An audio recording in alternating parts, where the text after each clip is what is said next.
பிறந்த வீட்டிற்கும் புகுந்த வீட்டிற்கும் தேவதையாக இருந்தவளின் வாழ்க்கையில் ஏற்பட்ட சோகம். கண்ணில் கண்ணீர் வரவழைத்த கதை.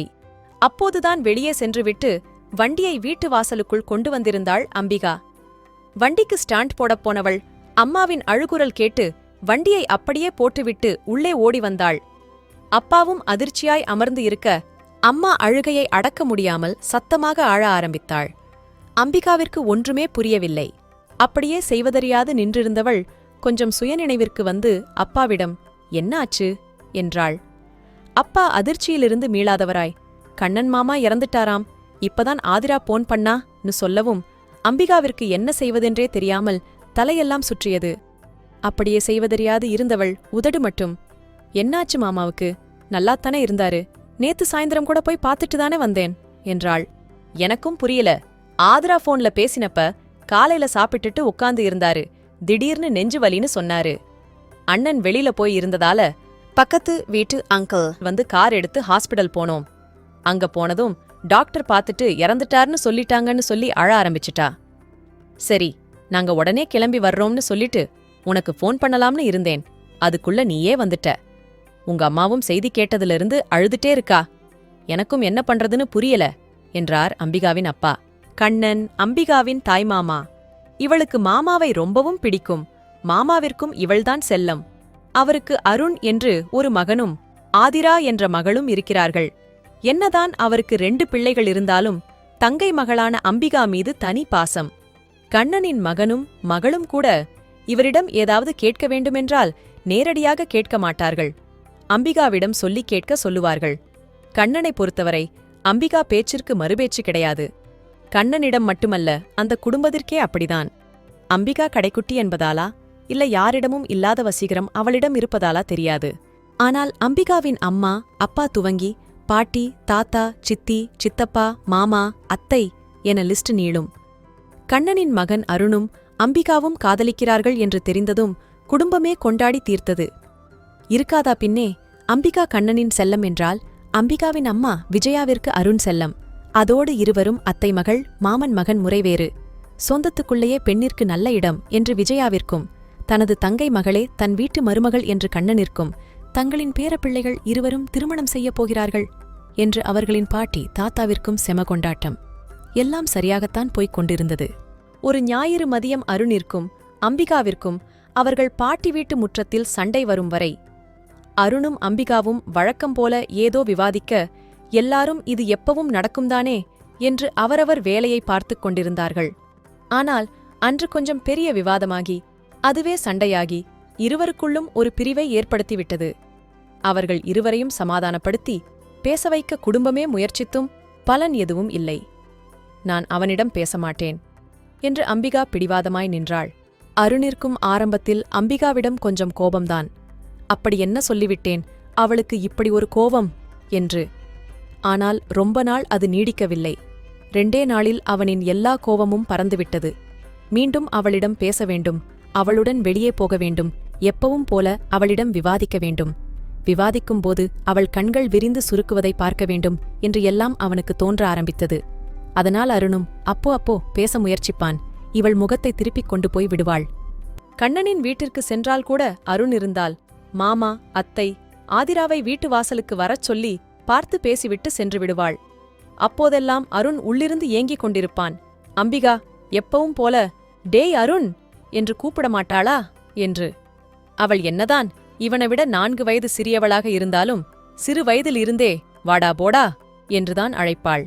காதலிக்க ஆரம்பித்து 2 வருடமாகியும் இன்னும் அப்படித்தான் அழைப்பாள்.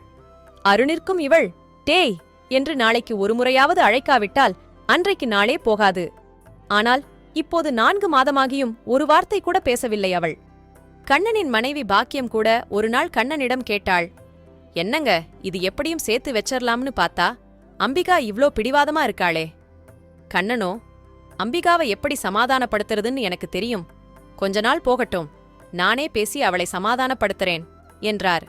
"என்னமோ போங்க, நீங்களும் உங்க மருமகளும்.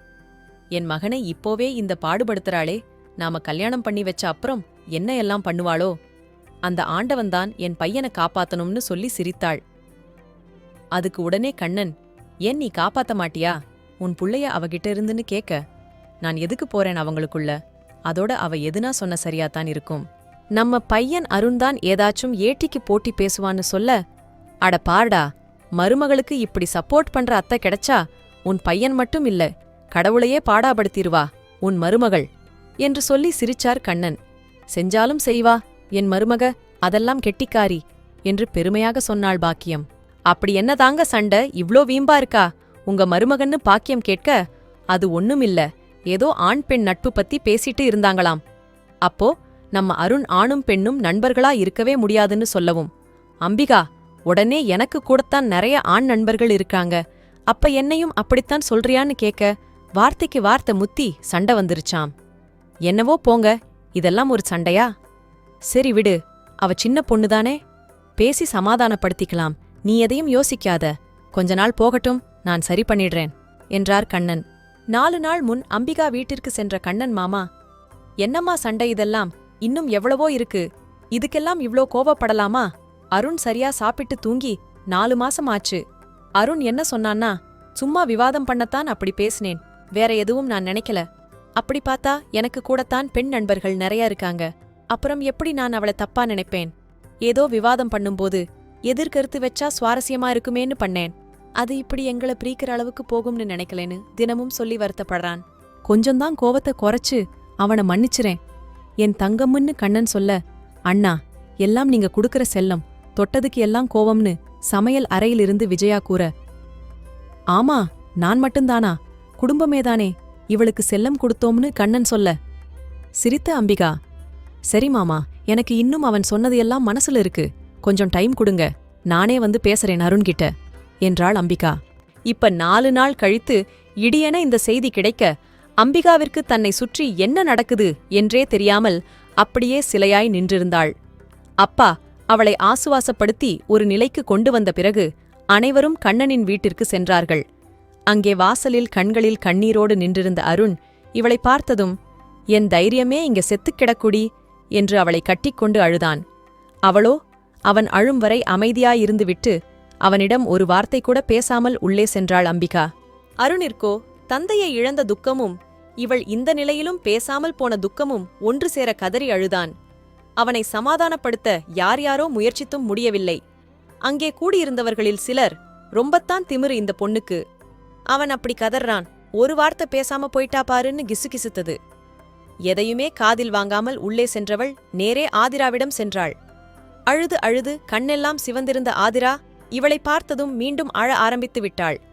அவளை சமாதானப்படுத்தி, தாத்தா, பாட்டி, சித்தி, சித்தப்பா என அனைவரையும் சமாதானப்படுத்தி அத்தையிடம் போனாள். அத்தை இவளை பார்த்ததும் கதறி அழ ஆரம்பித்தாள். உனக்கு ஒண்ணுன்னா துடிச்சு போயிருவாரே உன் மாமா, இப்ப உன்னை பார்க்க கூட முடியாம இப்படி இருக்காரே, உங்க 2 பேரையும் சேர்த்து வைக்கிறேன்னு சொல்லிட்டே இருந்தாரே, இப்ப எல்லாத்தையும் விட்டுட்டு போயிட்டாரே என்று கதறினாள். அனைவருக்கும் சமாதானம் சொல்லிய அம்பிகாவால் அத்தையை சமாதானம் செய்ய முடியவில்லை. அத்தையை சமாதானப்படுத்த முயற்சித்து தோற்றாள். அதுவரை கிடத்தி வைத்திருந்த மாமாவின் முகத்தை பார்க்காதவள் அப்போதுதான் பார்த்தாள். மாமா சிரித்து பார்த்து இருக்கிறாள், அழுது பார்த்து இருக்கிறாள், பேசியும் பார்த்து இருக்கிறாள், கோபமாகவும் பார்த்து இருக்கிறாள், அமைதியாயும் பார்த்து இருக்கிறாள். ஆனால் இப்படி ஒரு அமைதியோடு கண்மூடி என்றும் பார்த்ததில்லை. அவரையே பார்த்துக் கொண்டு அமர்ந்து இருந்தவள் அழக்கூட இல்லை, பிரம்மை பிடித்தவள் போல அமர்ந்து இருந்தாள். அவள் ஏன் இப்படி இருக்கிறாள் என்று யாருக்கும் புரியவில்லை. அவளுக்கே புரியவில்லை. அவ்வளவு பாசமாயிருந்த மாமாவை இப்படி பார்த்தும் ஏன் அழுகை வரவில்லை?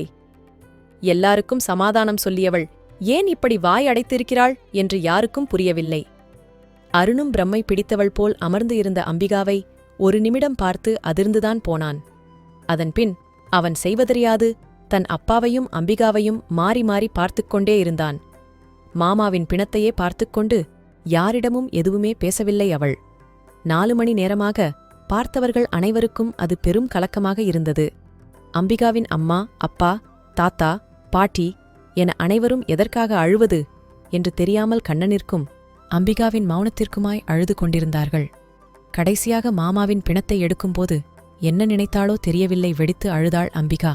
தன்னை கையில் எடுத்து வளர்த்த மாமா தான் என்ன கேட்டாலும், ஏன் உயிரையே கேட்டாலும் ஒரு நிமிடம் கூட யோசிக்காமல், உனக்கு இல்லாமையா என் செல்லமே, இந்தா எடுத்துக்கோன்னு குடுக்கற மாமா. தன் கண்ணில் கண்ணீர் வந்தால் அவர் நெஞ்சில் ரத்தமே வந்ததாக துடிக்கும் மாமா. இப்போது இவள் வெடித்து அழுதும் ஒரு வார்த்தை கூட பேசாதது அவளை இன்னும் கதற செய்தது. அவளை சமாதானப்படுத்த எல்லாரும் முயன்றும் முடியவில்லை. ஆனாலும் அவள் அழுததில் எல்லாருக்கும் ஒரு நிம்மதி, அருண் உட்பட. அதன்பின் அவள் அழுகையை யாராலும் நிறுத்த முடியவில்லை. ஒரு 2 மணி நேரம் அவளே அழுது அழுது ஓய்ந்து போனாள். அப்புறம் அவளே எழுந்து வந்தவர்களிடம் பேசினாள். அத்தையையும் ஆதிராவையும் குடும்பத்தில் இருக்கும் அனைவரையும் சாப்பிட வைத்தாள். ஆனாலும் அருணிடம் ஒரு வார்த்தை பேசவில்லை. அவனும் இவள் எப்படியும் பேசிவிடுவாள் என்று நினைத்தான். ஆனால் அவள் பேசவில்லை. அருணை சாப்பிடக்கூட ஆதிராவிடம் சொல்லி அனுப்பினாள். அருண் சாப்பிட வந்ததும் பரிமாறும் பொறுப்பை ஆதிராவிடம் கொடுத்துச் சென்றாள். இந்த நிலையிலும் எதுவுமே பேசாமல் தன்னை விட்டு விலகி செல்லும் அம்பிகாவை பார்த்து கொஞ்சம் கோபமும் வந்தது அருணிற்கு. கொஞ்சம் தைரியமானதும் தெளிவானதும் நேரே அம்பிகாவிடம் சென்று சண்டை போட வேண்டும். சண்டை என்ன சண்டை? இவள் செய்ததற்கு இனிமேல் என் முகத்திலேயே முழிக்க வேண்டாம். குடும்பமே பிரிந்தாலும் பரவாயில்லை, நீ எனக்கு இப்போது மட்டும் இல்லை, எப்போதுமே வேண்டாம் என்று கூற வேண்டும் என்று மனதில் உறுதி எடுத்துக்கொண்டான். அதை அருகிலிருந்த அவன் நண்பனிடமும் கூறினான். நண்பனோ, இருடா, இந்த நிலையில் எதுவும் யோசிக்காதே, முதலில் எல்லாம் முடியட்டும், அப்புறம் பேசிக்கலாம் என்றான். எல்லாம் முடிந்தபின் வழக்கம் போல சடங்கு என்று அம்பிகாவின் அத்தை பாக்கியத்தை நடுவில் அமர வைத்து வெள்ளை புடவை கொடுக்க சம்பிரதாயம் ஆரம்பித்தார்கள். அதுவரை அம்மாவை பார்த்துக்கொண்டு வாசலில் நின்றிருந்த அருணால் அதற்கு மேல் பார்க்க முடியாமல் அங்கு இருந்து அழுது கொண்டே நகர்ந்தான்.